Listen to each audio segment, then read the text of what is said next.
నమస్తే, welcome to signature studios. నేను మీ ఉపేందర్. ఈరోజు ఇంటర్వ్యూలో చాలా ప్రత్యేకమైన వ్యక్తి ఉన్నారని చెప్పుకోవచ్చు. ఎలాంటి సమస్యనైనా ప్రజా ఉద్యమాలతోటే పరిష్కారం అవుతుందని చెప్పి బలంగా నమ్మేటువంటి వ్యక్తి ఖానాపూర్ శాసనసభ్యులైనటువంటి వెడమ బొజ్జు పటేల్ గారు ఉన్నారు. అన్నను వెల్కమ్ చేద్దాం.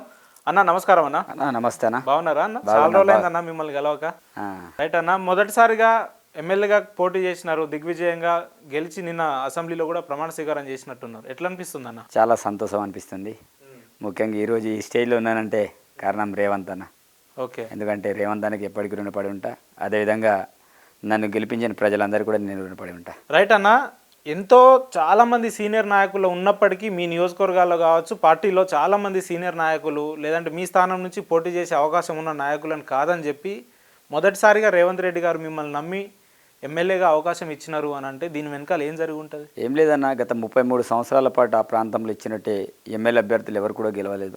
ఓకే, మరి నేను ఉద్యమాల నుంచి వచ్చిన వ్యక్తిని. ఆ ప్రాంతంలో విద్యా వ్యవస్థను బలోపేతం చేయాలని, ఆ ప్రాంతంలో గిరిజనులు వాళ్ళ సమస్యలు పరిష్కారం కావాలని వాళ్ళ కోసం పోరాటాలు చేసిన వ్యక్తిని. ఉమ్మడి ఆదిలాబాద్ జిల్లా వ్యాప్తంగా గిరిజన విశ్వవిద్యాలయం కోసం ఉద్యమం చేసి గిరిజన విశ్వవిద్యాలయం మాకు కావాలని పాదయాత్రలు, బస్ యాత్ర కార్యక్రమం చేసిన వ్యక్తిని, ప్రజల్లో ఉన్న వ్యక్తిని. కాబట్టి ఈరోజు రేవంత్ అన్న గారు నాకు ప్రత్యేకించి నాకు రాజకీయాల్లో తీసుకొచ్చి మరి నాకు టికెట్ ఇవ్వడం అనేది జరిగింది. మరి ఆ టికెట్ ఇవ్వడం 2 సంవత్సరం కాకంటే ముందే నాకు అక్కడ ఆదిలాబాద్లో వర్కింగ్ ప్రెసిడెంట్గా, పీసీసీ డెలిగేట్గా, జనరల్ సెక్రటరీగా నన్ను ఎంపిక చేయడం అనేది జరిగింది. అంటే పార్టీలో జాయిన్ అయినప్పటి నుంచి ఏ రోజు కూడా మనం రెస్ట్ అవ్వలేం. చాలా విపరీతంగా పార్టీ బలోపేతం కోసం కృషి చేశాం. ఆ ప్రాంతంలో కార్యకర్తలందరూ కూడా 33 సంవత్సరాల పాటు ప్రతిపక్షంలో ఉండి మరి కాంగ్రెస్ పార్టీని కాపాడిన కార్యకర్తలు వాళ్ళందరూ కూడా ఉన్నారు. కాబట్టి వాళ్ళందరినీ కోఆర్డినేషన్ చేసుకుంటూ నేను ముందుకెళ్ళడం అనేది జరిగింది. రైట్ అన్న, మీరు ఎమ్మెల్యేగా పోటీ చేసిన తర్వాత తెలంగాణ రాష్ట్ర వ్యాప్తంగా కొంతమంది తెలిసిన మీ అభిమానులకు కాకుండా ఇంకొంతమందికి అరే ఎవరు ఈ వెడమ బొజ్జు పటేల్, ఎవరు, ఎక్కడి నుంచి వచ్చారు, ఈయన విద్యాభ్యాసం ఏంది, కుటుంబ నేపథ్యం ఏందని చాలామంది ఇట్లా రకరకాలుగా మీ వివరాలు తెలుసుకోవాలని చాలా మీ ప్రేక్షకులు, అభిమానులు ఆసక్తితో ఉన్నారన్న. మాకోసం మీ కుటుంబ నేపథ్యంకి సంబంధించిన వివరాలు ఇవ్వగలుగుతారని కోరుతున్నాం. నిజంగానా నేను చాలా అదృష్టవంతుని. ఓకే, మరి ఈ స్టేజ్లో ఉన్నానంటే రేవంత్ అనే కారణం. వాస్తవం ఒక పేదవాడు బీదవాడికి టికెట్ అనేది రాదు. ఈరోజు రాజకీయాలు చేయాలంటే కొన్ని కోట్ల కొద్ది డబ్బులు ఉన్నవాడు రాజకీయాలు చేస్తారని అనుకుంటారు. కానీ ఈరోజు సామాన్యుడు కూడా రాజకీయం చేయొచ్చు. పెద్దవాళ్ళ ఆశీర్వాదం ఉంటే, ప్రజల ఆశీర్వాదం ఉంటే తప్పకుండా సామాన్య వ్యక్తి కూడా రాజకీయాలు చేయొచ్చు అని చెప్పచ్చు. ఇప్పటికీ మా అమ్మ నాన్న మేమందరం కూడా ఇంద్రమ్మ ఇంట్లో ఉంటున్నాం. మా అమ్మ నాన్న చాలా బీదవాళ్ళు. మా ఊర్లో ఒక 30 గడపలు ఉంటే ఆ 30 గడపలు అత్యంత బీదవాళ్ళు ఎవరంటే మేమే. కేవలం పూరి గుడిసె నుంచి బయటకు వచ్చిన వ్యక్తులం. ఇప్పటికీ మాకు భూములు లేవు, అంతస్తులు, ఆస్తులు లేవు. కేవలం 1 ఎకరం 38 గుంటల భూమి మాత్రమే ఉన్నది. మా అమ్మ నాన్నతో పాటు మేము 3 అన్నదమ్ములం, ఒక 4 చెల్లెలు. నాకు 4 చెల్లెలు. నాకు పెళ్ళయింది, మా చెల్లెకి పెళ్ళయింది. మిగతా వాళ్ళకి ఎవరు కూడా పెళ్ళిళ్ళు కాలే. ఇంకా ఒకరు ఎంబీబీఎస్ డాక్టర్గా మొన్న రావడం అనేది జరిగింది. ఇంకొకటి పీజీ చేస్తున్నాడు. అదేవిధంగా మిగతా చెల్లె వాళ్ళందరూ కూడా చదువుకుంటున్నారు. కాబట్టి అతి poorest of the poor family. మాది ఉట్నూరు మండలం నుంచి 3 కిలోమీటర్లు ఉంటుంది. కల్లూరుగూడ గ్రామం, గన్పూర్ గ్రామ పంచాయతీ పరిధిలో మా గ్రామం అనేది ఉంటుంది. ఆ గ్రామం నుంచి మరి ఈరోజు ఎమ్మెల్యే స్థాయి నచ్చానంటే ఆ ప్రాంతంలో ప్రజలందరూ కూడా ఆశీర్వదించారు. మా కుటుంబ నేపథ్యం చూసి చాలామంది అనుకుంటారు కదా వీళ్ళ దగ్గర కోట్ల ఆస్తులు ఉండొచ్చు. కానీ నాతోటి పోటీ పడిన వాళ్ళు కోట్లాది ఆస్తులు ఉన్న వ్యక్తులు. కేటీఆర్ క్లాస్మేట్ జాన్సన్ నాయక్, దాంతోపాటు రాజకీయ చాణక్యుడు రాతూర్ రమేష్, ఎంపీగా, జిల్లా పరిషత్ చైర్మన్గా, అదేవిధంగా ఎమ్మెల్యేగా, వాళ్ళ భార్య 2 సార్లు ఎమ్మెల్యేగా చేసిన వ్యక్తులు నాతో పాటు తలపడారు. కానీ ప్రజలందరూ కూడా బీదవాడు వైపు ఉండి మరి నాకు పట్టం కట్టడం అనేది జరిగింది. చాలా సంతోషంగా ఉంది. రైట్, ఎంతవరకు చదువుకున్నారన్న మీరు? నేను ఎంఏ బీఎడ్ ఎల్ఎల్బి చేసుకున్నా. ఓకే, ఎక్కడ చేసారు ఎల్ఎల్బి? నేను ఎల్ఎల్బి పిఎంఆర్ లా కాలేజ్ ఇక్కడనే హైదరాబాద్ ఎల్బీ నగర్లో చేసుకున్నా. బీఎడ్ ఏమో Warangal Sai Tej college of education, అదేవిధంగా నాగార్జున యూనివర్సిటీలో మనం పీజీ చేయడం అనేది జరిగింది. నేను డ్రాప్స్మెన్ సివిల్ ఇంజనీరింగ్ కూడా ఉట్నూరు ఐటీఐలో చేయడం అనేది జరిగింది. నిజంగా నాది పూర్తి గతాన్ని గుర్తు చేస్తే నిజంగా నేను ఈ స్టేజ్లో ఉన్నానంటే నాకు ఆశ్చర్యం అనిపిస్తుంది అసలు. ఎందుకంటే మా అమ్మ నాన్న అసలు ఏం లేక ఆముదలమ్మి ఇవేమీ నన్ను చదివించేవాళ్ళు. నేను డిగ్రీ చేసేటప్పుడు కూడా నేను పేపర్ బాయ్గా పనిచేశాను. అంటే మా అమ్మ నాన్న డబ్బులు ఇవ్వకపోతే నేను ఆదిలాబాద్లో ఈనాడు పేపర్ వేసేవాడిని. Rickshaw colony, police headquarters, అదంతా ఆ ఏరియా అంతా కూడా నేను పేపర్ బాయ్గా ఈనాడు పేపర్ వేసి నెలకు ఒక 500 రూపాయలు మనకు పాకెట్ మనగా అట్లా తీసేవాడిని. డిగ్రీ అయిన తర్వాత నేను నల్గొండ బత్తాయి తోటలు ఉంటాయి, ఓకే. ఆ బత్తాల తోటలో కూడా నేను వచ్చి పని చేసిన కొన్ని రోజులు. ఆ బత్తాయి తోటలు యూరియా డీఏపీలు అమ్మడం కావచ్చు, ఈ యూరియాలు వేస్తే ఈ మందులు వేస్తే పూత బాగా వస్తుంది, కాయలు బాగా పెరుగుతాయి అనే కాన్సెప్ట్ తోటి ఇక్కడ నా సూర్యాపేటలో కూడా నేను వచ్చి కొన్ని రోజులు పనిచేయడం, ఒక 2-3 నెలలు వచ్చి పని చేసిన. దాని తర్వాత తిరిగి వెళ్ళేసి మళ్ళీ కాదు దీనివల్ల ప్రయోజనం లేదనుకొని ఐటీ చేస్తూ ప్రజాశక్తి రిపోర్టర్గా కూడా నేను పనిచేయడం అనేది జరిగింది పత్రికల్లో. దాని ద్వారా కూడా అట్లా నెల 500 పట్టాలి పత్రికల ద్వారా మనకు అమౌంట్ వచ్చిండే. మరి ప్రజాశక్తి తర్వాత బీఎడ్ చేసి బీఎడ్లో కూడా నిజంగా మేము జనగంలో చేసేటప్పుడు డబ్బులు లేవు నాకు. నేను ఇంకొకటి దేవుల నాయక్ అని ఇంకో క్యాండిడేట్ డోర్నకల్ నుంచి, అక్కడ నుంచి అతను బీదవాడి నేను బీదవాడే. నేను బీఎడ్ చేసేటప్పుడు కూడా నేను వాచ్మెన్తో సహా పడుకొని అక్కడనే చదువుకునే వాళ్ళం. అంత కష్టాల నుంచి బయట వచ్చిన వ్యక్తిని. మరి అన్ని కష్టాల నుంచి బయట వచ్చిన వ్యక్తి ఈరోజు నిజంగా నేను ఎమ్మెల్యే కావడం నిజంగా చాలా హ్యాపీగా అనిపిస్తుంది. మరి విద్యాభ్యాసం ఎంత చేసినప్పుడు కూడా నిజంగా ముందు నుంచి కూడా కొంత రాజకీయ వైపు ఆలోచనలు ఉండే, అంటే లీడర్షిప్, అంటే చిన్నతనం నుంచి లీడర్షిప్ క్వాలిటీలు ఉండే. కాలేజీలో ఉన్నా నేనే లీడర్ ఉంటుండే, డిగ్రీలో నేనే లీడర్, పీజీలో బీఎడ్లో ప్రతి దాంట్లో కూడా అందరిలో కంటే మనం ఒక మాట్లాడడం ముందు వరుసలో ఉంటుండే. కాబట్టి రాజకీయాల వైపు కొంత ఆకర్షితులై మరి 2021లో ఇంద్రవెల్లి దళిత దండోర కంటే ముందు ఒక 4 రోజుల ముందు జాయిన్ కావడం అనేది జరిగింది. మన దగ్గరనే ఇంద్రవెల్లి దళిత దండలతోటి రేవంత్ అన్న కార్యక్రమం కూడా అక్కడనే జరిగింది. రేవంత్ అన్న నిజంగా ఆ రోజు నన్ను అతను హక్కున చేర్చుకొని ఈరోజు తెలంగాణ రాష్ట్రంలో అతను ఎవడు అంత చిన్న పిల్లవాడిని రేవంత్ అన్న అంత దగ్గరికి ఎందుకు తీసుకున్నాడు అనే విధంగా ఆ రోజు నుంచి విడమభోజ అనేవాడు ఈరోజు తెలంగాణ రాష్ట్ర వ్యాప్తంగా ఇది కావడం అనేది జరిగింది. ఆ రోజు నుంచి వరకు కూడా మొన్నటి ఎలక్షన్ వరకు కూడా ఈ రోజు కూడా ఒక్కరోజు కూడా రెస్ట్ లేకుండా ఆదిలాబాద్ పార్లమెంట్లో 7 నియోజకవర్గాలు ఉంటే అత్యధికంగా మెంబర్షిప్ చేసింది ఖానాపూర్ కాన్స్టిట్యున్సీ మాత్రమే. నాకంటే ఉద్దండులు చాలా పెద్ద వాళ్ళు ఉన్నారు, కానీ ఎక్కడ కూడా అంత పెద్ద ఎత్తున మెంబర్షిప్ చేయలే, ఆన్లైన్ మెంబర్షిప్. మరి ఆ రకంగా కష్టపడాను కాబట్టి ఈరోజు అధిష్టానం కూడా గుర్తించి రేవంత్ అన్న పుణ్యంతో సోనియమ్మ గారు మమ్మల్ని సెలెక్ట్ చేయడం, మరి టికెట్ ఇవ్వడం. టికెట్ ఇచ్చినా కూడా గెలుస్తాడో గెలవడో చాలా మంది నాకు అన్ని రకాల ఆరోపణలు చేసిండ్రు. కాదు కదా ఇతను బీదవాడి తన డబ్బులు చూడండి, ఎప్పుడైనా 2 కోట్లు ఇస్తే అమ్ముడుపోతాడని చెప్పిండ్రు. కానీ ఆ రోజుల్లో నేను చెప్పిన నా తల్లిదండ్రుల మీద, జంగుబాయి మీద, నాగోబ సాక్షిగా పోయి మరి నన్ను బదనాం చేస్తే దేవుని మీద పోయి మాట్లాడినా, నేను అమ్ముడు పోయే వ్యక్తిని కాదు, నన్ను కొనే శక్తి ఎవరికి లేదని. మరి అదే స్టాండ్ తోటి టికెట్ కూడా రావడం అనేది జరిగింది, గెలవడం అనేది కూడా రైట్ అన్న. ఒక పేద బడుగు బలహీన వర్గాల కుటుంబం నుంచి వచ్చి ఎక్కడో ఒక గ్రామీణ ప్రాంతంలో పుట్టిన వెడమబోజు గారు ఎల్ఎల్బి చేసే స్థాయికి వచ్చినారు అని అంటే, ఒకటి మీ ప్రాంతంలో అయినా చైతన్యం ఉండాలి, లేదా మీ తల్లిదండ్రుల దగ్గర అయినా అప్కమింగ్ డేస్ ఫ్యూచర్ గురించి ఆలోచించన్నా మిమ్మల్ని చదివించి ఉండాలి. దీనికి మీరు ఇప్పటివరకు ఇంతవరకు ఎల్ఎల్బి వరకు వచ్చినారు అంటే దీని వెనక ఎవరు మీకు ప్రేరణ అనేది ఏం లేదన్న. వాస్తవంగా మా అమ్మ నాన్నకి అసలు ఏం లేదు, అసలు వాళ్ళకి అసలు రాజకీయాల గురించి ఇప్పటికీ తెలియదు. వాళ్ళకి ఇప్పటికీ కూలినాలి పని చేసుకుంటూ ఉంటారు. ఇప్పుడు మా కుటుంబంలో కూడా అంత పెద్దగా చదువుకున్న వాళ్ళు ఎవరు లేరు. మా బాబాయ్ చదివిండు, పీజీ అతను కూడా చేసుకున్నాడు. సరే వాళ్ళు కామన్గా చదువుకున్నట్టు వాళ్ళే తప్ప స్పెసిఫిక్గా మనం చదివించే విషయంలో అంటే ముందు నుంచి కూడా కొంత నాకు ఇంట్రెస్ట్ అనిపించింది, చదవాలి. మా ఊర్లలో అత్యధికంగా ఎడ్యుకేషన్లో ఉన్నటువంటి మా ఇల్లు మాత్రమే. మా తమ్ముడు ఇప్పుడు ఎంబీబీఎస్, మా తమ్ముడు ఇంకొకటి పీజీ కాకతీయ యూనివర్సిటీలో వచ్చింది, ఇంకో చెల్లె ఇంకొకటి స్కూల్ ఆఫ్ ఎక్సలెన్స్లో ఆమెకు సీట్ వచ్చింది. అంటే ఒక క్వాలిటీ, అంటే నేను ఒక చదువుకున్న వ్యక్తిగా నేను అందరినీ చదివిస్తున్నా, కుటుంబంలో కూడా చాలా మందికి చదివిస్తున్నా. వాస్తవంగా ఏం లేదు, నేను ఒక బీదవాడిని కాబట్టి ఏదో ఒక స్టేజ్ ఎదగాలి, మనం డెవలప్మెంట్ కావాలని సెల్ఫ్ ఆలోచనతో తప్ప మా అమ్మ నాన్న ఏదో చేస్తాడనే కాన్సెప్ట్ తోటి లేదు. వాళ్ళు చదివించేంత వరకు మాత్రమే తప్ప వాళ్ళకు కూడా అసలు ఏం చేయాలని తెలియదు, వాళ్ళకి అసలు ఏం తెలియదు.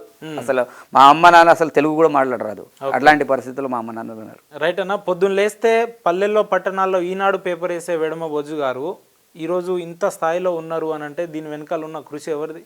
ఏం లేదన్న, ఈరోజు నేను ప్రధానంగా ఫస్ట్ అయితే నన్ను పార్టీ గుర్తించేసి రేవంత్ అన్న టికెట్ ఇప్పించడంలో ముందు వరుసలో రేవంత్ అన్న ఉంటాడు. నాకు దేవుడు అంటే రేవంత్ అన్న అనే రాజకీయ దేవుడు అనుకోవాలి. ఎందుకంటే రేవంత్ అన్న టికెట్ ఇప్పించగలిగాడు. ఈరోజు నా కోసం ఈరోజు ప్రచారంలో నేను నామినేషన్ వేసే రోజు నాకు ప్రచారం కోసం అతని బర్త్డే ఉన్నప్పటికీ కూడా నా దగ్గర ఆ రోజు వచ్చి మీటింగ్ పెట్టడం అనేది జరిగింది. దాంతోపాటు ప్రియాంక గాంధీని కూడా నా కాన్స్టిట్యున్సీకి పిలిపించి మళ్ళీ మీటింగ్ చేయించడం అనేది జరిగింది. తప్పకుండా పేదవాడు బీదవాడు పేదవాళ్ళ సమస్యలు తెలిసిన వాడు కాబట్టి తప్పకుండా ఇట్లాంటి వాళ్ళే పేదవాళ్ళకు సేవ చేస్తారనే ఆలోచనతో రేవంత్ అన్న నాకు స్పెసిఫిక్గా కొంత టీంలను పెట్టి నాకు చాలా రకాలుగా ఎంకరేజ్మెంట్ చేశాడు. ఇదంతా నేను ఈరోజు ఎమ్మెల్యేగా ఉన్నానంటే రేవంత్ అనే కారణం తప్ప ఇంకెవరు కూడా కాదు. మరి ఆ ప్రాంత ప్రజలందరూ కూడా నన్ను గుర్తించారు. అరే నిజంగా ఇతను బీదవాడు, ఇంద్రమ్మ ఇంట్లో ఉంటుండు, ఇట్లాంటి వాళ్ళకి చేద్దామనే ఆలోచన ఆ ప్రాంత ప్రజలందరూ కూడా నా వెంట ఉండేసి మరి నాకు ఓట్లు వేయడం అనేది జరిగింది, గెలిపియడం అనేది జరిగింది. నేను ఆ రోజు ఒక నినాదం తీసుకొచ్చా, బీదవాడు పేదవాడు, మరి పేదవాడు వైపు ఉంటారా ధనికుల వైపు ఉంటారా అంటే ప్రజలందరూ కూడా పేదవాడు వైపు ఉన్నారు. నేను ఆ రోజులు చెప్పిన, ఒకవేళ నన్ను గెలిపిస్తే నేను చనిపోయేంత వరకు కూడా మీలాంటి పేదవాళ్ళ కోసం సేవ చేస్తేనే మాట ఇచ్చా. తప్పకుండా ఇప్పుడు కూడా సిగ్నేచర్ స్టోరీ ద్వారా మాటిస్తున్నా, తప్పకుండా నాకు ఇట్లాంటి అవకాశాలు ఇస్తుంటే చనిపోయేంత వరకు కూడా పేదవాళ్ళ కోసం సేవ చేస్తూనే ఉంటాను. రైట్ అన్న, మీకు అసలు నేను రాజకీయాల్లో రావాలి అనే ఒక ఆలోచన ఎప్పుడు పుట్టింది? మీకు ఈ ఆలోచన ఎందుకు వచ్చింది అసలు? వాస్తవంగా రాజకీయాల్లో రావాలనే ఆలోచన ఎందుకు వచ్చిందంటే, గతంలో నేను ఐటీడీలో పేసా కోఆర్డినేటర్గా పనిచేసేవాడిని. ఓకే. దాంట్లో పనిచేసే క్రమంలో చాలా రకాలుగా, దానికంటే మేము ఉద్యమాల్లో, నేను విద్యార్థి సంఘ ఉద్యమాల్లో పనిచేసిన. విద్యార్థి ఉద్యమాల తర్వాత 2015 తర్వాత తెలంగాణ రాష్ట్రం ఏర్పడిన తర్వాత కేసీఆర్ అనేవాడు మొత్తం తెలంగాణ రాష్ట్ర వ్యాప్తంగా ఉద్యమకారులను అణచివేత స్టార్ట్ చేసిండు. అణచివేసే క్రమంలో ఏం చేయాలో అర్థం కాని పరిస్థితుల్లో ఆ రోజులో ఐటీ ద్వారా చిన్న నోటిఫికేషన్ వస్తే నేను నోటిఫికేషన్ ద్వారా నేను పేసా కోఆర్డినేటర్గా అపాయింట్మెంట్ కావడం అనేది జరిగింది. అపాయింట్మెంట్ అయ్యే క్రమంలో చాలామంది నా దగ్గర ఎవరు పోడు భూముల సమస్యలు ఉన్న వాళ్ళు కావచ్చు, గిరిజనేతలు కావచ్చు, కాదు మాకు ఏజెన్సీ ప్రాంతంలో పహనీలు కావాలి, మాకు బ్యాంక్ రుణాలు కావాలని నాన్ ట్రబుల్ వస్తున్నారు. అదేవిధంగా ఆదివాసులు కావచ్చు, లంబడి సోదరులు కావచ్చు, కాదు మాకు పోడు భూములకు పట్టాలు వస్తారు అని వాళ్ళు వచ్చేవారు కాదు. కానీ పేసా కోఆర్డినేటర్ యొక్క పరిధి అసలు ఏం లేదు, ఏదో గౌరవ వేతనం కింద మేము అక్కడ పనిచేయటోని. అరే ఇక్కడ ఉంటే మనం అసలు సమస్యకు పరిష్కారం కాదు. కాబట్టి తప్పకుండా మనం చట్టసభల్లో వెళ్తే అక్కడ మనం మాట్లాడచ్చు, అసెంబ్లీ పోయి మాట్లాడితే ఈ సమస్యలకు మనం పరిష్కార మార్గం చూపొచ్చని ఆ రోజు జాబ్ని రాజీనామా చేసి రాజకీయాలకు రావడం అనేది జరిగింది. ఉద్యోగానికి రాజీనామా చేసిన. ఉద్యోగాలకు రాజీనామా చేసిన తర్వాతనే మరి గాంధీ భవన్లో రేవంత్ అన్న సమక్షంలో కాంగ్రెస్ పార్టీలో జాయిన్ కావడం అనేది జరిగింది. ఆ రకంగా ఆలోచన పుట్టింది. ఎందుకంటే ఒక పిఓ దగ్గర కింద పనిచేయడం వల్ల దానిలో మనం ఏం చేయలేం. ఏ నిర్ణయం తీసుకున్నా పిఓ తీసుకుంటారు. పిఓ నిర్ణయం తీసుకున్నా మళ్ళా పైనుంచి కలెక్టర్, మన కమిషనర్ నుంచో, సిఎస్ నుంచో, సీఎం నుంచి ఆదేశాలు రావాలి. కాదు మనం వడ్డించే స్థానంలో వెళ్ళాలని నేను అనుకున్నా. కాబట్టి మనం సమస్యను పరిష్కరించి చట్టసభలో వెళ్ళాలి, చట్టసభలో మాట్లాడాలి. చట్టసభలో మాట్లాడితే రాష్ట్ర వ్యాప్తంగా మన ఈ ప్రాంత వాసులందరికీ సమస్యలను పరిష్కారం చేయొచ్చు అనే ఆలోచనతో నేను రాజకీయాలకు రావడం అనేది జరిగింది. రైట్. ఏ సమస్యకైనా రాజకీయమే పరిష్కారం అని చెప్పి నమ్మిన వెడమ బోజు గారు ఎందుకు కాంగ్రెస్ పార్టీని ఎన్నుకున్నారు? వేరే ఇతర పార్టీలు కూడా ఉన్నాయి కదా. ఇది చాలా మంచి ప్రశ్న అన్న. నిజంగా ఈరోజు వెడమ బొజ్జు అనేవాడు గతంలో తల్లిదండ్రులు పట్టుకొని, నా అన్నదమ్ముల్ని పట్టుకొని, నా మొత్తం మా కుటుంబంలో 7 అన్న చెల్లెలు అన్నదమ్ములం, మా అమ్మలను పట్టుకొని ఒక పూరి గుడిసెలు ఉన్నా, గడ్డి గుడిసెలు ఉన్నా, రేకులు కూడా కాదు, అలాంటి గడ్డి గుడిసెని తీసేసి ఈరోజు మాకు ఇంద్రం మిల్లు ఇచ్చింది కాంగ్రెస్ పార్టీ. ఈరోజు గూడు వైఎస్ రాజశేఖర హయాంలో 2004 అనుకుంటా, 2004 5 పీరియడ్లో ఆ పీరియడ్లో ఇందిరా మిల్లు ఇచ్చింది. ఆ ఇందిరా మిల్లు ఇవ్వడంతో పాటు ఈరోజు ప్రతి గిరిజనులు కావచ్చు, పేదవాడు కావచ్చు, బీదవాళ్ళ కోసం ఈరోజు పోడు భూములు పట్టాలు ఇచ్చింది కాంగ్రెస్ పార్టీ. అదేవిధంగా ఎస్సీ సప్లాన్ తీసుకొచ్చింది కాంగ్రెస్ పార్టీ. అదేవిధంగా బీదవాళ్ళు చాలా ఆకలితో అలమటిస్తున్నారు, వాళ్ళకి ఏదో రకంగా ఉపాధి కల్పించాలంటే తప్పకుండా ఆ రోజులు ఉపాధి హామీ పథకాన్ని తీసుకొచ్చింది కాంగ్రెస్ పార్టీ. అంటే ఇట్లా చెప్పుకుంటూ పోతే వందల స్కీములు తీసుకొచ్చింది. 108 కావచ్చు, 104 కావచ్చు. నిజంగా ఈరోజు ఓటు అడిగే హక్కు కేవలం కాంగ్రెస్ పార్టీకి ఉంది, బీఆర్ఎస్ పార్టీకి లేదు. ఎందుకంటే ఈ 9 సంవత్సరాల్లో కేవలం దొరల పాలన నడిచింది. తప్పకుండా కాంగ్రెస్ పార్టీ తోటి ఏదైనా సాధ్యమవుతుంది. బీదవాళ్ళ కోసం ఆలోచించే పార్టీ కేవలం కాంగ్రెస్ పార్టీ మాత్రమే. కుల మతాలకు అతీతంగా హిందూ ముస్లిం అనకుండా కేవలం ప్రతి ఒక్క కులాన్ని మతాన్ని కలుపుకునే పార్టీ కాంగ్రెస్ పార్టీ. కాబట్టి ప్రజాస్వామ్యాన్ని కాపాడేది కాంగ్రెస్ పార్టీ. కాబట్టి ఈరోజు కాంగ్రెస్ పార్టీలో జాయిన్ కావడం అనేది జరిగింది. రైట్ అన్న, మీ ప్రాంతం అంతా కూడా ఈ హైదరాబాద్ నుంచి మొదలు పెట్టుకుంటే చాలా దూరంలో ఉన్న నేపథ్యంలో అభివృద్ధిని మీ నియోజకవర్గానికి మీరు ఎట్లా తరలిస్తారంటే ఏం చెప్తారు? వాస్తవంగా గతంలో ఉన్నట్టు ఎమ్మెల్యే నా ప్రశ్న ఏంటంటే, మీ ప్రాంత ప్రజలు అంటే మన సిటీ కల్చర్కి చాలా దూరంగా ఉన్న వాళ్ళు, ఇంకా లైమ్ లైట్లోకి రాని ప్రజలు కూడా చాలా, ఇప్పుడు మన గోండు కమ్యూనిటీస్ కావచ్చు, లంబాడా కమ్యూనిటీస్ అక్కడ మీ నియోజకవర్గం లెక్కుంటారు కదా, వీటిని మీరు ఎట్లా అభివృద్ధిని పరిచయం చేస్తారు మీ నియోజకవర్గ ప్రజలకంటే? తప్పకుండా నా మార్క్ అనేది అక్కడ కనబడుతుంది. ఇన్ని సంవత్సరాలు చేసిన ఎమ్మెల్యేలు ఎక్కడ ఏం చేయలే. ముఖ్యంగా ఆ ప్రాంతం అంతా కూడా డెవలప్మెంట్ కావాలంటే ముందస్తుగా ఇరిగేషన్ పర్పస్లో డెవలప్మెంట్ కావాలి. పంటలు బాగా పండాలి. పంటలు బాగా పండాలంటే కొన్ని ఏరియాలో మనకు ప్రాజెక్టులు అవసరం ఉంది. ఈరోజు కడెం ప్రాజెక్ట్ ఆ రోజు కట్టారు. కాబట్టి కడెం కావచ్చు, అదేవిధంగా హాజీపూర్ వరకు జనరం ఆ ఏరియా అంతా కూడా కొంత ఆ ప్రాంత రైతులందరూ కూడా కొంత హ్యాపీగానే ఉంటారు. కానీ కట్టినోటి కడెం ప్రాజెక్టును కూడా కనీసం మరమ్మతులు చేయాలి. కాబట్టి తప్పకుండా కడెం ప్రాజెక్టు మరమ్మతులు చేయాలని మొట్టమొదటి డిమాండ్ పెట్టేది. నేను అసెంబ్లీకి కూడా రేపు ఏ రోజు అవకాశం వచ్చినా నేను కడెం ప్రాజెక్ట్ గురించి మాట్లాడతా, దాంతోపాటు సదర్మట్ ప్రాజెక్ట్ గురించి మాట్లాడతా, దాంతోపాటు విద్యాపరంగా డెవలప్మెంట్ కావాలి కాబట్టి డిగ్రీ కళాశాల గురించి మాట్లాడతా, ఆ ప్రాంతంలో గిరిజన విశ్వవిద్యాలయం మన విశ్వవిద్యాలయం కోసం మాట్లాడుతూ ఉట్నూరు కేంద్రంగా గిరిజన విశ్వవిద్యాలయం ఏర్పాటు చేయాలని మాట్లాడతా, దాంతోపాటు వైద్యపరంగా కూడా డెవలప్మెంట్ కావాలి. ఆ ప్రాంతంలో డాక్టర్ల సమస్య చాలా ఉంది. మొన్న హాస్పిటల్ తిరిగితే కనీసం ఏఎన్ఎంలు జిఎన్ఎంలు హాస్పిటల్ చాలా మంది ఉన్నాయి, ఎంబీబీఎస్ డాక్టర్లు లేరు. అదేవిధంగా చాలా గ్రామాలకు రోడ్డు సౌకర్యాలు లేవు. ఇప్పటికే టైగర్ జోన్ అని ఏర్పాటు చేశారు, కానీ ఆ టైగర్ జోన్లో అక్కడ పుల్లు ఎవరికి ఇప్పటివరకు మాకు కనబడలే. ఎందుకంటే ఆ ప్రాంతం అడగంతా తిరిగే క్యాండిడేట్లం మేము. నడుచుకుంటే నేను తిరిగిన ప్రతి పల్లె కూడా తిరగడం జరిగింది. మరి అట్లాంటి ప్రాంతంలో అభివృద్ధి కనబడాలంటే తప్పకుండా ఇన్ని సంవత్సరాలు చేసినట్టు ఎమ్మెల్యేలు కేవలం వాళ్ళ ఆస్తులు సంపాదనకే పోయినరు. ఈరోజు మన జిన్నింగ్ మిల్లులు కావచ్చు, రైస్ మిల్లులు కావచ్చు, కానీ ఆ ప్రాంతంలో చేసింది ఏం లేదు. కేవలం ఇప్పటికీ కనబడేటి కేవలం పోడు భూముల పట్టాలు కావచ్చు, అదేవిధంగా మన పోడు భూములతో పట్టాలతో పాటు కడెం ప్రాజెక్ట్ కావచ్చు, సదర్మట్ ప్రాజెక్ట్ కావచ్చు, గతంలో కాంగ్రెస్ ఇచ్చినాయి కనబడితే తప్ప కొత్తగా ఒక్కటి కూడా మనకు కనబడాయి. కాబట్టి రేపటి రోజు కూడా గతంలో ఇచ్చినట్టుతో పాటు నూతనంగా 100% ప్రాజెక్టులు ఇరిగేషన్ పర్పస్లో అయితే ప్రధానంగా డెవలప్మెంట్ చేస్తాం. అదేవిధంగా విద్యాపరంగా స్టాండర్డ్ విద్య అందించాల్సిన అవసరం ఉంది. అన్న, మీరు మీ హృదయం మీద చేసుకొని చెప్పండి, గడిచిన 10 ఏళ్లలో బీఆర్ఎస్ పార్టీ ఖానాపూర్ నియోజకవర్గాన్ని ఏమాత్రం అభివృద్ధి చేయలేదంటారా? 100%. ఒక్కటి చూపెట్టండి. నేను ఖానాపూర్ నియోజకవర్గంలో గుండె మీద చెప్తున్నా, ఏ ఊరికైనా తాగునీరు అందించగలిగినరా అంటే మిషన్ భగీరథ ద్వారా కేవలం కమిషన్ల కోసం పనికి వచ్చింది తప్ప ఆ ప్రాంతంలో ఎక్కడ కూడా గుట్ట ప్రాంతంలో ఉన్న వాళ్ళకి ఎవరు కూడా నీటి సౌకర్యం రాలేదు మిషన్ భగీరథ ద్వారా. అదేవిధంగా వాళ్ళు ఏం చేశారు, ఏమైనా అంటే రైతు బంధు గురించి మాట్లాడతారు. రైతు బంధు 2017 నుంచి మొత్తం అన్ని మిగతాని సబ్సిడీలు బంద్ చేశారు. ఈరోజు ఆ రోజుల్లో కాంగ్రెస్ పార్టీ హయాంలో ఈరోజు ఐడియా ద్వారా సబ్సిడీ విత్తనాలు వస్తుండే. ఈరోజు ఈ స్ప్రింక్లర్ పైప్ లైన్లు కావచ్చు, ఆవులు కావచ్చు, దూడలు కావచ్చు, అనేక రకాల స్కీమ్లు ఇస్తుండే రైతులకి. అవన్నీ కూడా బంద్ చేసుకొని కేవలం రైతు బంధు పేరు చెప్పుకొని ఈరోజు రైతు బంధు కనబడుతుంది చాలా మందికి. అదేవిధంగా చాలా మందికి పెన్షన్ 2000 ఇస్తుండనా, కానీ పెన్షన్ అనేది 10 మంది కడుపు కొట్టుకొని ఒకరికి 2000 ఇస్తుండు.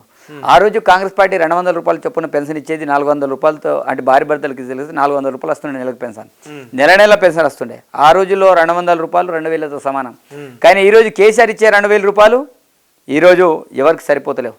అందుకే కాంగ్రెస్ పార్టీ వచ్చిన తర్వాత 4000 చొప్పున పెన్షన్లు ఇవ్వాలని నిర్ణయించుకున్నది. మరి ఆ ప్రాంతంలో ఇప్పటికున్నట్టు వాళ్ళు ఆ ప్రాంతంలో ఏం చేశారు చూపెట్టండి. ఒక్కడని చూపెట్టండి. పోడు భూముల పట్టాలన్నారు. వాళ్ళ పొజిషన్లో ఉండేది 3 ఎకరాలు 2 ఎకరాలు భూమి ఉంటుంది. వాళ్ళ పట్టించింది 30 గుంటలు, ఒక్కొక్కరికి 35 గుంటలు పట్టించారు. 2 ఎకరాలు ఉంటే ఎకరం పట్టించారు. కేవలం ఎలక్షన్ల కోసం చేతులు దుడుపుకున్నారు తప్ప ఎవరు కూడా పోడు భూముల సమస్య పరిష్కారం కాలేదు. ఆ రోజు కాంగ్రెస్ హయాంలో ఇచ్చిన పట్టలే తప్ప కొత్త పట్టాలు ఒక్కటి కూడా రాలేదు. అదేవిధంగా సక్సెస్ చాలా మంది చనిపోయారు. వాళ్ళ పేరు మీద వాళ్ళకు పట్టాలు ఇవ్వాలన్నట్టు కూడా ఈరోజు ఇస్తలేరు. అంటే మళ్ళీ దానికి కూడా మళ్ళీ రీసర్వేలు పెట్టించుకొని మళ్ళీ వాళ్ళ కొడుకులకి ఇవ్వాలన్న కూడా పట్టాలు కానటువంటి పరిస్థితి. అందుకే మా సీఎం గారు మరి మా కాంగ్రెస్ పార్టీ ఆ రోజే నిర్ణయించుకున్నది కదా, తప్పకుండా పోడు భూములకు కూడా సంపూర్ణమైన హక్కులు కల్పించాలి అనే ఆలోచన ఆ రోజు తీసుకొచ్చింది. ధరణి పోర్టల్ వల్ల చాలా రకాల సమస్యలు ఉన్నాయి. ఎవరో పారిపోయిన దొరలందరూ కూడా మా భూములన్నీ మళ్ళీ తిరిగి వస్తున్నారు అక్కడికి. వాళ్ళ భూమి ఎక్కడ ఉంటుందో తెలియదు. వాళ్ళ మునిమనుమలు వచ్చేసి మా భూములన్నీ వాళ్ళ తిరిగి వస్తున్నారు. ఆ రైతు బంధు అంతా కూడా వేరేళ్ళకి వెళ్ళిపోయింది, పొజిషన్లో మనమల్లు ఉన్నారు. కాబట్టి ఖానాపూర్ నియోజకవర్గంలో ఒక్కటి కూడా వాళ్ళు చూపెట్టలేరు. ఒక బిల్డింగ్ కూడా చూపెట్టలేరు ఖానాపూర్ నియోజకవర్గంలో. కాబట్టి బీఆర్ఎస్ పార్టీ వల్ల జరిగింది ఏం లేదు. వజ్జన, నాకు తెలిసి మీరు 21 ఆగస్టులోనే పార్టీలో జాయిన్ అయ్యారు అనుకుంటా. ఇది మన దండోరా సభలో. మీరు 2.5-3 ఏళ్ళు అవుతుంది పార్టీలో జాయిన్ అయ్యి. ఇంత తక్కువ సమయంలో కాంగ్రెస్ పార్టీ అభివృద్ధి గురించి కానీ విధి విధానాల గురించి ఇంత అనర్గళంగా మాట్లాడుతున్నారంటే దీన్ని బాగా స్టడీ చేసినారు అనుకోవచ్చా? తప్పకుండా అన్న. ఎందుకంటే మనం ఒక పార్టీ ఏ పార్టీ అయినా సరే ఒకడు మంచి చేస్తున్నట్టే దాని గురించి ప్రతి ఒక్కటి ఆలోచిస్తాం. ఈ రోజుకు నేను విజ్ఞానవంతుని, నేను ఏదో ఇలిటరేట్ని కాదు, ఆధారం మిసలాగా అంగోడు చాపుడు ఇంకేదో కాదు కదా. కాబట్టి నేను బాగా చదువుకున్న వ్యక్తిని. ఇప్పుడు రేపటి రోజు మీరు వచ్చినట్టే సరే మీరు మీరు మీరు ఏం అడుగుతారనేది కూడా నా మనసులో ఉంటుంది ముందే. తప్పకుండా ప్రతి దాంట్లో ప్రిపరేషన్ అవుతాం. తప్పకుండా కాంగ్రెస్ పార్టీ చేసిన విధానం గురించి కావచ్చు, ఈరోజు టీఆర్ఎస్ ఏం చేసిందో కళ్ళకు అద్దం కట్టినట్టు కనబడుతుంది. ఈరోజు ప్రజలందరూ కూడా ఏం చేయాలో అది చేసేసింది కదా. రేవంత్ అన్న నాయకత్వంలో ఈరోజు తెలంగాణ రాష్ట్రంలో కూడా పార్టీ ఏ రకంగా ముందుకెళ్ళింది, చాలా రకాలుగా అనుకున్నారు. ఎక్కడ వస్తుంది పార్టీ, తప్పకుండా మళ్ళీ ఇంకొకసారి బీఆర్ఎస్ వస్తుంది అనుకున్నారు. కాబట్టి మేమంతా చాలా పర్ఫెక్ట్గా పార్టీ గురించి కావచ్చు, అభివృద్ధి గురించి కావచ్చు, వాళ్ళు చేసిన పనుల గురించి కావచ్చు చాలా స్పష్టమైన అవగాహన ఉంది. మీరు ఇంత మాట్లాడుతూ 10 ఏళ్ల నుంచి ఖానాపూర్లో ఏం అభివృద్ధి జరగలేదు అన్నారు కదా. 10 ఏళ్లుగా జరగని అభివృద్ధిని ఈ 5 ఏళ్లలో ఎట్లా చేసి చూపిస్తారు మీరు? తప్పకుండా వాళ్ళకి కావాల్సింది ఏంటిదన్నా, ఈ 5 ఏళ్లలో కావాల్సింది ఏంటిది, మనకు వాస్తవంగా సామాన్యుడికి కోరుకునేది మనం ఇవ్వాలి. అభివృద్ధి అంటే మనం ఏదో పెద్ద పెద్ద బిల్డింగ్లు కట్టడమో లేకపోతే పెద్ద పెద్ద ప్రాజెక్టులు కట్టినంత మాత్రం మనం అభివృద్ధి చేసినట్టు కాదు. ఈ రోజు ఆ ప్రాంత ప్రజలకు ఏం కావాలో అది ఇవ్వాలి. ఈరోజు కేసీఆర్ అనే వాడు ఏం చేశారంటే గతంలో ముఖ్యమంత్రిగా ఈరోజు శ్మశాన వాటికలు ఎవరు అడగలేదన్నా, రైతు వేదికలు ఎవరు అడగలేదు, పార్కులు ఎవరు అడగలేదు. అంటే అసలు వాస్తవంగా ఏం కావాలి, తినడానికి తిండి కావాలంటే ప్రతి ఒక్కరికి రేషన్ కార్డులు కావాలి. రేషన్ కార్డులు పెళ్లి లేని వాళ్ళకి ఒక్క రేషన్ కార్డు ఇవ్వలేదు. ఉండడానికి ఇల్లు కావాలి, ఒక్కరికి ఇల్లు ఇవ్వలేదు. ఏదో మండల కేంద్రాల్లో డబుల్ బెడ్రూమ్ అని కట్టుకున్నారు. ఇప్పటికి ఉట్నూరులో మా నియోజకవర్గం ఉట్నూరులో కట్టుకున్న బెడ్రూమ్ అవన్నీ కూడా పడిపోవడానికి సిద్ధంగా వచ్చినాయి. ఉండడానికి ఇల్లు కావాలి, తినడానికి తిండి కావాలి, తాగడానికి నీళ్ళు కావాలి. నీళ్ళు ఈరోజు మా గ్రామం ఉందన్నా, మా గ్రామంలో ముందు నుంచి కూడా మాకు పుష్కలంగా వాటర్ ఉంది. మా గృహంలో కూడా మాకు మిషన్ భగీరథ పేరు మీద ఒక ట్యాంక్ తీసుకొచ్చి కట్టేశారు, దాంట్లో నీళ్ళు రాదు, మేము పాత వాటరే వాడుకుంటున్నాం. అంటే దాహం ఎవరికైతే అవుతుందో వాళ్ళకి నీళ్ళు తాగిపోయాలి, ఆకలి ఎవరైతుందో వాళ్ళకి తిండి తినిపించాలి. ఈరోజు మా దగ్గర చేపల ఒక విలేజ్ ఉంటుంది. ఎస్, ప్రధానమైన సమస్యలతో పాటు వాళ్ళకి మిగతా ఆల్టర్నేట్గా మనకు విద్యాపరమైన ఏమైనా అవసరం ఉంటే బిల్డింగ్లు కట్టడం కావచ్చు, లేకపోతే ప్రాజెక్టులు అవసరం ఉంటే ప్రాజెక్టులు కట్టడం కావచ్చు. ఆ ప్రాంత ప్రజలు ఏం కోరుకుంటున్నారు? ఇప్పుడు వాస్తవంగా కడెం ఖానాపూర్ ఏరియాలో కోరుకునేది ఏంటిది అన్న, కడెం ప్రాజెక్ట్ని మరమ్మతులు చేయాలని కోరుకుంటున్నారు. అదేవిధంగా సదర్మట్ కెనాల్ నిర్మించాలని కోరుకుంటున్నారు, డిగ్రీ కళాశాలను కావాలని కోరుకుంటున్నారు. అవి మనం చేయాలి. వాళ్ళు అడిగినవి చేస్తేనే దాన్ని మనం అభివృద్ధి అనుకుంటాం తప్ప, ఏదో అభివృద్ధి అంటే ఏదో సీఎం లాగా నేను డల్లాస్ని చేస్తా, తెలంగాణ ఏదో బాగా మాట్లాడారు కదా, అది కాదు. ఆ ప్రాంత వాళ్ళకి ఏమైతే కావాలో అది మనం ఇవ్వడమే అది డెవలప్మెంట్ తప్ప స్పెసిఫిక్గా మనం చేసేది ఏముండదు. ప్రజలు కోరుకున్న విధానం. రైట్ అన్న, స్ట్రేట్గా మాట్లాడండి. ఖానాపూర్గా మీరు ఎమ్మెల్యేగా గెలవడానికి ఎన్ని వందల కోట్లు ఖర్చు పెట్టింది ఇప్పటివరకు? అన్న, నేను ముందే చెప్తున్నా, ఒక పేదవాడు బీదవాడు ఆ రోజులు ఏం చేసినా మనం ఇది కామని. ఈరోజు మనకి ఏదైతే పార్టీల మనకి ఏదో పార్టీ అయితే ఫండ్ ఇచ్చిందో ఆ ఫండ్తోటే తిరిగినాం. ఈరోజు చాలా మంది దగ్గర మనం నిన్న కూడా కొంత డిస్కస్లు వస్తే నేను చెప్పిన, కొంతమంది మా మిత్రులు కలిస్తే అరే ఎట్లా తిరిగిన అనేది ఏం లేవంటే, ఈరోజు మా మిస్సెస్ కూడా టీచరే, అది కూడా మొన్న వచ్చింది, ఆమెకు జీతం వచ్చింది 40,000. ఆ 40,000 జీతంతో నేను తిరిగిన, తినడానికి మాకు పక్కన పెట్టేసి మిగతా అమౌంట్ అంటే కూడా నేను తిరగడానికి వినియోగించుకున్నాను. కాబట్టి ఈరోజు అక్కడ మనకు స్పెసిఫిక్గా మనం కొన్ని కోట్లు ఏం ఖర్చు పెట్టలే, లక్షలలో మనం ఖర్చు పెట్టినాం. ఏదైతే మనకు పార్టీ పరంగా మనకి ఏదైతే అమౌంట్ ఇచ్చారో ఆ పార్టీకి సంబంధించిన అమౌంటే మనం వినియోగించుకున్నాం తప్ప ఎక్స్ట్రాగా ఏం చేయలే. కాబట్టి నేను ఒక బీదవాడిని, ప్రజలందరూ కూడా ఆలోచించుకున్నారు తప్ప, ఉద్యమకారుడు మా కోసం పనిచేస్తాడని ఆలోచించారు తప్ప మన ద్వారా డబ్బులు ఇచ్చేవారు లేకపోతే వాళ్ళు కోట్లు ఖర్చు పెట్టారు. జాన్సన్కి 30 నుంచి 40, 50 కోట్ల వరకు ఖర్చు పెట్టారు. రాథోమస్ అదే రేంజ్లో ఖర్చు పెట్టారు. కానీ డబ్బు, ప్రతిదానికి డబ్బు అనేది ప్రామాణికం కాదు. డబ్బులు ఉంటేనే రాజకీయం చేస్తామని కాదు, డబ్బు లేనివాడు కూడా రాజకీయం చేయొచ్చు. ఈరోజు నన్నే ఒక ఉదాహరణగా తీసుకోవచ్చు. ఏ స్టూడియోలో వచ్చి చెప్పమన్నా, ఎవరేం చేసినా నా దగ్గర మీరు ఇప్పటికి నా బ్యాంక్ అకౌంట్లో చూసినా నేను 50,000 ఉన్నాయి. ఉన్న ప్యాడ్ చెప్తాను, ఇప్పటికి నా అకౌంట్ చూసినా 50,000 ఉన్నాయి. తర్వాత కూడా 50,000 మెయింటైన్ చేస్తారు.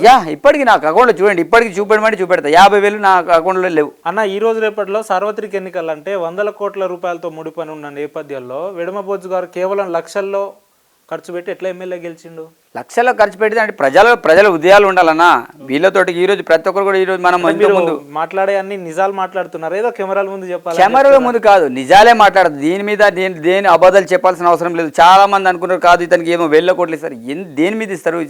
ఎస్సీ ఎస్టీలు అంటేనే మా దగ్గర డబ్బులు ఉన్నాయి. ఫస్ట్ ఆఫ్ ఆల్ అయితే మా దగ్గర అసలు నాట్ ఓన్లీ విడవబోజు, మిగతా ఎస్టీ రిజర్వ్డ్ కాన్స్టిట్యూన్సీలో కూడా ఎవరి దగ్గర డబ్బులు ఉన్నాయి. ఎవరైనా లేకపోతే మనకు ఎవరైనా డబ్బులు ఇచ్చి తిరుగుబడిన డబ్బులు ఇస్తే తిరగడం తప్ప మనం ఏం లేదు. మనం ఏదో కెమెరాల ముందు మాట్లాడడం కాదు. ఇప్పటికీ నా ఇంటిని డైరెక్ట్ పోయి చూయొచ్చు. ఇప్పుడు చాలా మంది అనుకుంటారు ఇదంతా పేక్ బై విడవబోజు దగ్గర ఏమైనా ఉంటుంది, వట్టిగానే ఎమ్మెల్యే అవుతాడని అనుకుంటారు. కానీ నా అమ్మ నాన్న నేపథ్యం చాలా మంది అక్కడ నా గ్రామంలో పోయి స్వయంగా వీడియోలు తీసినారు కదా, మా అమ్మ నాన్న ఏం పని చేస్తారో, లేకపోతే ఆ రెవెన్యూ ద్వారా రికార్డు తీసుకొచ్చి ఇతనికి భూమి ముందు ఆస్తులు ఏమైనా ఉన్నాయంటే ఎక్కడ కూడా లేవు.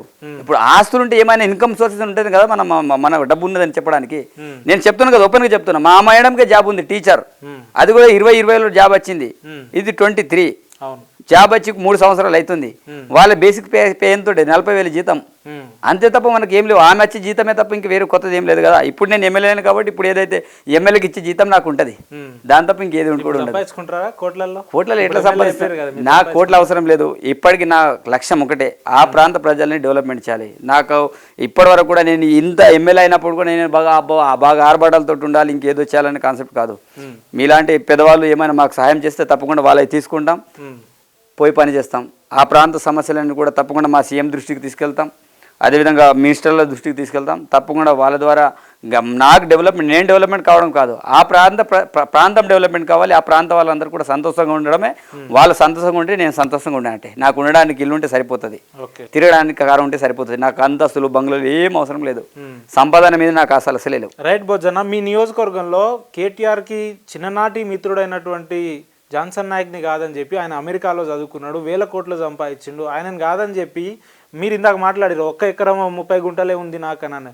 లక్షల్లో వేలల్లో సంపాదించిన 1,000 కోట్లలో సంపాదించిన వ్యక్తిని కాదని చెప్పి 1 ఎకరం ఉన్న వ్యక్తిని గెలిపించారు ఖానాపూర్ ప్రజలు. అంటే వెడమబోజు గారి దగ్గర ఉన్న ప్రత్యేకత ఏంటి? ప్రత్యేకత ఏం లేదన్నా, నేను చదువుకున్న వాడిని, సమస్యలను పరిష్కరించగలుగుతాడని ఒక నమ్మకం, విశ్వాసం, ఉద్యమాల నుంచి వచ్చే వ్యక్తిని. ఈరోజు ప్రశ్నించే తత్వం ఉంది, మాట్లాడే గుణం ఉన్నది, అన్ని రకాలుగా ఉన్నాయి. కాబట్టి ఈరోజు ఎవడో అమెరికా క్యాండిడేట్ని తీసుకొచ్చి పెట్టినంత మాత్రాన ఏ ఊరు ఎక్కడ ఉండదో తెలియని వ్యక్తి. ఈరోజు ఏ ఊరు ఎక్కడ ఉండదో, ఏ ఊర్లో ఏ కులం ఉంటుందో, ఏ మతస్థులు ఉంటారో తెలియని వ్యక్తి. ఈరోజు ఆ ప్రాంత సమస్యలు తెలిసిన వాడై ఉండాలి.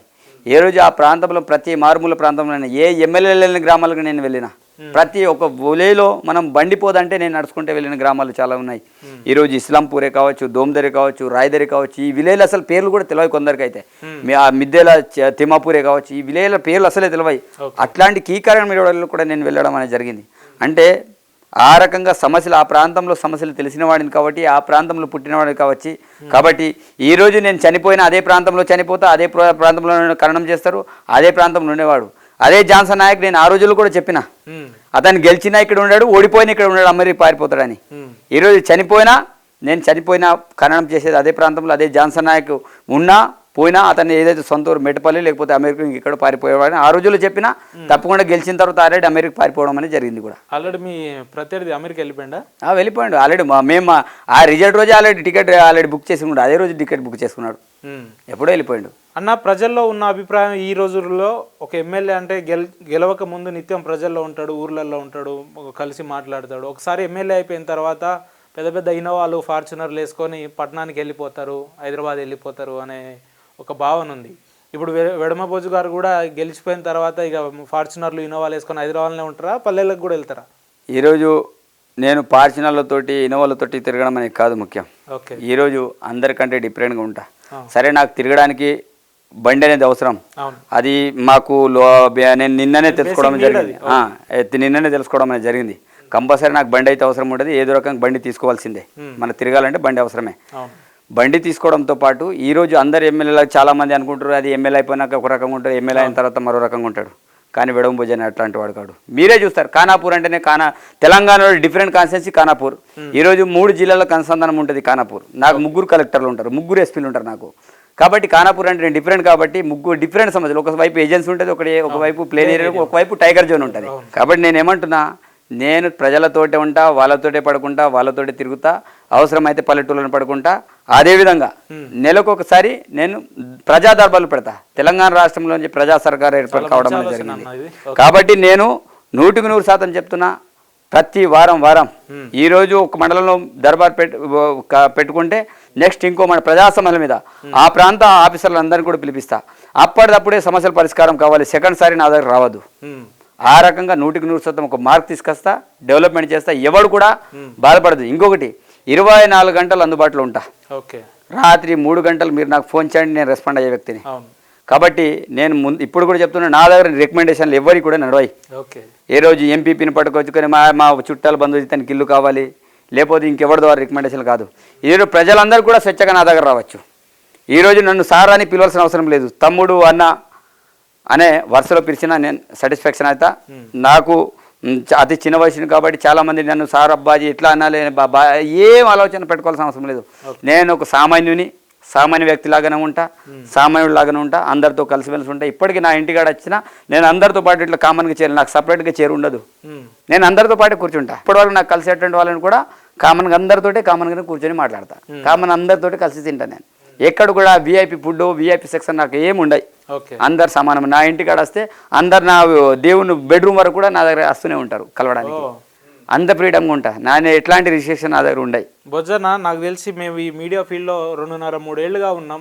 ఎంతోమంది విఐపీలను, ఎమ్మెల్యేలను, ఎంపీలను, ఎమ్మెల్సీలను ఇంటర్వ్యూ చేసినాం. మీలాంటి వ్యక్తిని వ్యక్తిగతంగా అనాలనిపించింది, అందుకే అంటున్నా. మీలాంటి వ్యక్తి కూడా రాజకీయాల్లో ఉంటారా అనిపిస్తుంది మీరు చెప్తుంటే. తప్పకుండానే. నేను అంటే చాలామంది చెప్తున్నారు కదా, అంటే రాజకీయాలు అంటే నాన్న తప్పకుండా కోట్ల డబ్బులు పనికి వస్తారని అనుకుంటారు. అవును. కానీ సామాన్యులు కూడా అంటే ఇది ఏమని అనుకుంటే ఏదో మీడియా హైలైట్ కోసం మాట్లాడుతూ కొంతమంది అనుకుంటారు. కానీ నేను ఇప్పటికీ చెప్తున్నాను కదా, ఎవడైనా అట్లాంటి కామెంట్ చేసి మూర్ఖులు ఎవరైనా ఉంటే స్వయంగా డైరెక్ట్ ఉట్నూరు మండల్ కల్లూరుగూడ, ఆదిలాబాద్ జిల్లాకి వెళ్ళిపోవాలి. అంతే, ఇక ఫ్యాక్ట్. నువ్వు ఇంటికాడ వెళ్తే మా అమ్మ నాన్న చూస్తే, నా ఫ్యామిలీ బ్యాక్గ్రౌండ్ చూస్తే, మేము ఇప్పటికొకటి ఇంకోటి పెంకుటిల్లు ఉంది, అక్కడ ఇల్లు ఉంది, ప్లస్ అపోజిట్లో ఇంద్ర మిల్లు ఉంటుంది. అంతే తప్ప ఏం లేదు. నేను దాచిపెట్టలేదు ఏం లేదు, ఏదైనా ఓపెన్ ఉంటుంది. ఇంత ఓపెన్ అంత హానెస్గా ఉంటుంది. కాబట్టి అతి చిన్న వయసులో ఈ స్టైల్లో ఉన్నా. హానెస్ట్గా ఉంటున్నా కాబట్టి. రైట్ అన్న, మీ మొత్తానికి మీ రాష్ట్ర ప్రభుత్వం అయితే ఏర్పాటు అయింది, కాంగ్రెస్ ప్రభుత్వం. కొంతమంది టీఆర్ఎస్ వాళ్ళు మాట్లాడుతూ త్వరలోనే కాంగ్రెస్ ప్రభుత్వం పడిపోతుంది, మాకు కాంగ్రెస్ ఎమ్మెల్యేలు కొంతమంది టచ్లో ఉన్నారు అని అన్నారు. ఆ టచ్లో ఉన్న ఎమ్మెల్యేలలో ఆ లిస్ట్లో మీ పేరుందా? వాళ్ళందరూ పగటి కళలు అంటున్నారు. ఓకే. వాళ్ళు అనుకునేది ఏంటంటే ఏదో కాంగ్రెస్ ప్రభుత్వం పడిపోతుంది ఇది అని అనుకుంటారు. కానీ ఈరోజు మా ముఖ్యమంత్రి చాలా సమర్థుడు. ఎవరిని ఎట్లా పడగొట్టాలో అట్లా పడగొట్టిండు. గడిల పాలన ఎట్లా బద్దలు కొట్టాలో అట్లా బద్దలు కొట్టిండు. వాళ్ళు ఊహించుకుంటారు అట్లా. వాళ్ళ పార్టీ ఇంకా కొన్ని రోజులు మొత్తం కాలైపోతుంది. అవసరమైతే వాళ్ళే మాకు అవసరం లేదు ఈ ఎమ్మెల్యేలతోటి, మేము ప్రభుత్వాన్ని ఏర్పాటు చేసుకున్నాం, స్వయంగా వాళ్ళు వచ్చి కాలు మొక్కేటువంటి పరిస్థితి ఉంటుంది. మా సీఎం గారి కాలు మొక్కి, మా బట్టి విక్రమార్ కాలు మొక్కి, అయ్యా బాంజన్ మమ్మల్ని తెలుసుకోండి, మేము లేకపోతే అక్కడ ఉంటే మాకు భవిష్యత్తు ఉండదని వాళ్ళే తిరిగి మా పార్టీలో జాయిన్ కావడానికి వాళ్ళు లైన్ కడతారు తప్ప ఎట్టి పరిస్థితుల్లో మన ప్రభుత్వాన్ని ఎవరు కూలగొట్టే దమ్ము లేదు. అది కాదు, మేమంతా ఒక యూనిట్గా, మేమంతా కలిసిమెలిసిగా ఒక ఉమ్మడి కుటుంబంలో మేము ఉంటున్నాం. కాబట్టి మా ఎమ్మెల్యేలు అందరూ కూడా ఎవరు కూడా వెళ్ళాల్సిన అవసరం లేదు. నేనైతే చచ్చిపోయినా సరే ఈరోజు రేవంత్ అన్నతో ఉంటాం, కాంగ్రెస్ పార్టీతో ఉంటాం. దాంట్లో ఇట్లాంటి ఇంకొకసారి అడుగుతున్నాం, మీరు వేరే పార్టీకి వెళ్ళే అవకాశం ఉండదా? చచ్చిపోయినా ఓకే, వేరే పార్టీకి వెళ్ళే అవసరం లేదు. నేను చాలా బలంగా మాట్లాడుతున్నారు ఈ మాట. 100% నేను చెప్తున్నా కదా. ఎందుకంటే ఈ పార్టీకి మించిన పార్టీ లేదు. ఈరోజు బీజేపీ అంటేనే మతాల గురించి మతతత్వ పార్టీ, అది ఒకటి. ఈరోజు మిగతా పార్టీలను కూడా డిఫరెంట్. కానీ ఈరోజు కాంగ్రెస్ పార్టీ అంటే కుల మతాలకు అతీతంగా పోరాడే పార్టీ, ప్రజాస్వామ్యాన్ని కాపాడే పార్టీ, ఈరోజు బాబాసాహెబ్ అంబేద్కర్ సిద్ధాంతాలని కాపాడే పార్టీ కాంగ్రెస్ పార్టీ.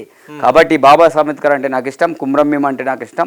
కాబట్టి వాళ్ళకు సిద్ధాంతాలలో ముడిపోయిన పార్టీ కేవలం కాంగ్రెస్ పార్టీ తప్ప ఇంకే పార్టీలు కూడా కావు. 6 గ్యారెంటీలు అమలు చేయడం కాంగ్రెస్ పార్టీకి ఇప్పుడున్న పరిస్థితులలో ఆర్థిక వ్యవహారాలను దృష్టిలో పెట్టుకొని 6 గ్యారెంటీలు అమలు చేయడం కాంగ్రెస్ పార్టీకి సాధ్యమవుతుంది అన్న? 100% సాధ్యమవుతుంది. ఎందుకంటే ఇప్పటికీ మేము ఆల్రెడీ 2 అమలు చేయడం అనేది జరిగింది. ఆ రోజుల్లో మేము మిగులు బడ్జెట్నే ఖతం చేసిన కేసీఆర్ గారు, మరి ఈ రోజుల్లో దాన్ని ఏ రకంగా ఇంప్రూవ్మెంట్ చేయాలో ఈరోజు మా సీఎం గారు అన్ని కోణాలు ఆలోచిస్తున్నారు. డబ్బుని ఏ రకంగా చేయాలో వాస్తవంగా ఆ రోజుల్లో భూస్వాములకు రైతు బంధు ఇవ్వాల్సిన అవసరం ఏమంటే చెప్పండి. వాస్తవంగా కొంతమంది భూస్వాములకు వేల కొలది ఎకరాల్లో మాట్లాడుతున్నది. ఎవరు కూడా వాళ్ళు మాకు కావాలని కోరుకోలేదు కదా. మల్లారెడ్డి వంట లాంటి వాళ్ళకి వేల కొలది ఎకరాల వాళ్ళకి రైతు బంధు ఇచ్చారు. అట్లాంటి డబ్బుల్ని చాలా రకాలుగా దుర్వినియోగం చేయడం అనేది జరిగింది. కాబట్టి మేమైతే అనుకుంటున్నాం అంటే మాకు నేనైతే అనుకుంటున్నా కొంత రిస్ట్రిక్షన్, రైతు బంధు ఇవ్వడం 10 లేకపోతే 20 ఎకరాలు కొంత లిమిట్ పెట్టేసి ఇస్తారని అనుకుంటున్నా. కాబట్టి 100% ఈ ఏదైతే మేము 6 గ్యారెంటీల్లో మేము ఆల్రెడీ ఇంకొకటి మేము దేవుళ్ళ మీద ప్రమాణం చేసినాం. నేను నాగుబా దగ్గర పోయి నేను ఒక అఫిడవిట్ రాసి దేవుని మీద ప్రమాణం చేసి మరి మేము మా సీఎం గారితో పాటు అందరం కూడా కాంగ్రెస్ పార్టీ ఎమ్మెల్యే అభ్యర్థులను కూడా మేము ఈ 6 గ్యారెంటీ అమలు చేసే బాధ్యత మాదని మేము దేవుళ్ళ మీద ప్రమాణం చేయడం అనేది జరిగింది, అఫిడవిట్ రాయడం అనేది జరిగింది. మరి అంతా దేవుళ్ళ మీద ప్రమాణం చేసి అఫిడవిట్ రాసి ఇవన్నీ చేయకుండా ఉన్నాం. ఇప్పటికి 2 అయిపోయినాయి. మిగతా ఏవైతున్నాయి అవి కూడా అతి త్వరలో 100 రోజులు మేము అమలు చేయబోతున్నాం. రైట్ అన్న, మీరు ఇందా మాట్లాడుతూ నాకు భూమి పెద్దగా లేదు, 1 ఎకరం 30 గుంటలే ఉందన్నారు. ఈ ఎమ్మెల్యే టర్మ్ అంటే 5 ఏళ్ళు అయిపోయేసరికి 1 ఎకరం 30 గుంటల వరకే ఉంటుందా వెడమబొజ్జు గారికి, లేదంటే 100 ఎకరాలు సంపాదించుకుంటారు? ఎక్కడ కూడా మాకు సంపాదన నాకు ఆలోచన లేదు. భూములతోటి నాకు ఏం అవసరం లేదు. ఉన్నటువంటి భూమి సరిపోతుంది. నా తమ్ముడు MBBS డాక్టర్ అయిపోయిండు, తప్పకుండా అతను బతుకుతాడు. మా తమ్ముడు ఇంకొకటి PG, అతను ఏదో ఒక అతను బతుకుతాడు. తప్పకుండా నా కుటుంబం, నా చెల్లెల వాళ్ళందరికీ నేను పెళ్లి చేస్తా, హ్యాపీగా ఉంటా. ఖానాపూర్ నియోజకవర్గం నా కుటుంబం వాళ్ళతోటి ఎక్కడ ఉంటే వాళ్ళు ఎట్లుంటే నేను అలాగే ఉంటాను. నాకు భూములతో ఎవరన్నా ఎమ్మెల్యే అయిపోతే నేను 1000 కోట్లు సంపాదించుకుంటాను, ఆ వ్యాపారాలని నేను ఇంకా హైలైట్ చేసుకుంటాను అంటారు. దానికి భిన్నంగా మాట్లాడుతున్నారు మీరు. మనకు అవసరం లేదు కదా. మనం ప్రజలకి మనకు కావాల్సినవి చేస్తూ ఉండాలి తప్ప మనకు ఆస్తులు నాకు డబ్బులతో నాకు అవసరం లేదు. నేను ఎప్పుడు కూడా నాకు డబ్బు కావాలని ఎప్పుడు కోరలే. నా తల్లిదండ్రులు కూడా డబ్బుల కోసం నేను ఎప్పుడు ఇబ్బంది పెట్టలే. సెల్ఫ్గా నేను పేపర్ బాగా చేసుకొని యూరియల్ డివిఎల్ అమ్ముకొని నా సెల్ఫ్ మనీ కోసం నేను కష్టపడేటువంటి తప్ప. కాబట్టి నాకు అట్లాంటి ఆలోచన డబ్బులు సంపాదించామనే ఆలోచన లేదు. ఈరోజు మా వాళ్ళు చాలామంది ఎమ్మెల్యే కుంజ బుజ్జి ఉండే, ఈరోజు మన ఇంకో ఎమ్మెల్యే ఉన్నాడు, మన భద్రాచలం ఎమ్మెల్యే. అంటే వాళ్ళు ఏ రకంగా ఇప్పటికీ వాళ్ళకు కూడా ఉండడానికి ఇల్లు లేదు కదా. అందరు ఎమ్మెల్యే లాగా కోట్లకు ఆస్తులు దేనికోసం చనిపోతే అవన్నీ మనం పడుకొని పోయేటోళ్ళమా? మా కుటుంబం మేము హ్యాపీగా బతుకుతే సరిపోతుంది. దాంతోపాటు ఆ ప్రాంత ప్రజలందరికీ కావాల్సినవి చేస్తే సరిపోతుంది తప్ప నాకు ఆస్తులతో ఎలాంటి పని లేదు. రైట్ అన్న, చివరగా ఇంత చిన్న వయసులో మిమ్మల్ని ఎమ్మెల్యేగా మీ ప్రాంత ప్రజలు గెలిపించుకొని నిలబెట్టించుకున్నారు. మీ ప్రాంతానికి ఒక వెడమబొజ్జుగా శాసనసభ్యులుగా ఏదైనా మంచి సందేశం ఇవ్వాలి మీ ప్రాంత ప్రజలకంటే ఏం చెప్తారు మీరు? నన్ను అతి బీదవాడిని, ఒక ఇంద్రమెంట్లో ఉండే వ్యక్తిని మరి నన్ను అసెంబ్లీకి పంపించారు. మరి ఆ ప్రాంత ఖానాపూర్ ప్రజలందరూ కూడా నేను రుణపడి ఉంటా. తప్పకుండా ఆ రోజుల్లో చెప్పిన, ఇప్పుడు సిగ్నేచర్ స్టూడియో ద్వారా కూడా చెప్తున్నా, తప్పకుండా మీ ఆశీర్వాదం ఎల్లప్పుడు ఇలానే ఉంటే చనిపోయేంత వరకు కూడా పేదవాళ్ళ కోసం నేను సేవ చేస్తూనే ఉంటానని మరొకసారి మీ అందరికీ మాటిస్తున్నా. రైట్ అన్న, ఇంత బిజీ స్కెడ్యూల్లో కూడా మీ విలువైన సమయాన్ని మాకు ఇచ్చినందుకు, లేదంటే మీ మంచి సందేశాన్ని ప్రజలకు అందించినందుకు మీకు ప్రత్యేక ధన్యవాదాలు అన్న. ధన్యవాదాలు అన్న. So much. మీలాంటి స్టూడియో ద్వారా మాలాంటి పేదవాళ్ళ యొక్క సమస్యలు బయటికి వెళ్ళాలి, మరి పేదవాళ్ళ సమస్యలు పరిష్కారం కావాలని నేను కూడా కోరుకున్నాను. మీ యొక్క స్టూడియో కూడా బాగా పనిచేయాలని కోరుకుంటున్నాను. ధన్యవాదాలు.